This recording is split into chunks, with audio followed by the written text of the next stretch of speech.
Hello बच्चों, let's understand the question first.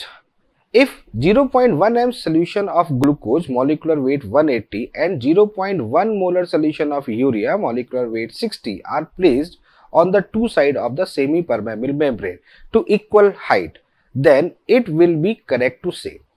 देखिए question के अंदर क्या गिवन है. क्वेश्चन के अंदर बोला गया है कि हमारे पास में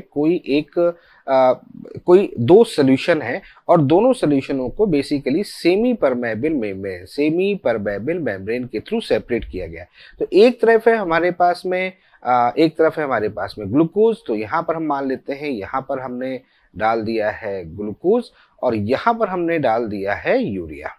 अब दोनों का कंसंट्रेशन कैसा है? सेम है.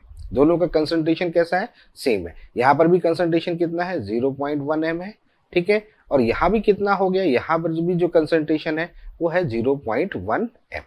हालांकि चलो अगर हम इसमें कंसंट्रेशन को अभी ना सोचें तो बेसिकली होता क्या है, अगर दोनों का कंसंट्रेशन डिफरेंट होता है यानी कि C1 does not equal to C2 होता, या हम मान लेते हैं C1 is greater than C2 होता, यानी कि C1 का कंसंट्रेशन C2 से ज्यादा होता, तो उस कंडीशन में सेमी परमेबल मेम्ब्रेन क्या करेगा, अपने में से वाटर के मॉलिक्यूल या फिर हम कह सकते हैं सॉल्वेंट. तो सॉल्वेंट वाटर ही होता है जनरली, तो सॉल्वेंट के जो मॉलिक्यूल होता है वो ट्रांसफर करता है, कभी भी सॉल्यूट के मॉलिक्यूल को ट्रांसफर नहीं करता. ये सेमी परमेबल मेम्ब्रेन की कंडीशन होती है. तो अब यहां पर कब होता है, यानी किधर से किधर की तरफ ट्रांसफर होता है? Low concentration to higher concentration की तरफ ट्रांसफर होता है. यानी कि सॉल्वेंट का कंसंट्रेशन जिधर ज्यादा होगा उधर से कम कंसंट्रेशन ऑफ द सॉल्वेंट की तरफ ट्रांसफर होगा. या ये कह सकते हैं कि जिधर सोल्यूशन का कंसंट्रेशन कम होगा उधर से ज्यादा सोल्यूशन का जो कंसंट्रेशन है उधर की तरफ ट्रांसफर होगा. तो ये सेमी परमेबल मेम्ब्रेन की कंडीशन होती है और इसी को हम लोग बोलते हैं ऑस्मोसिस.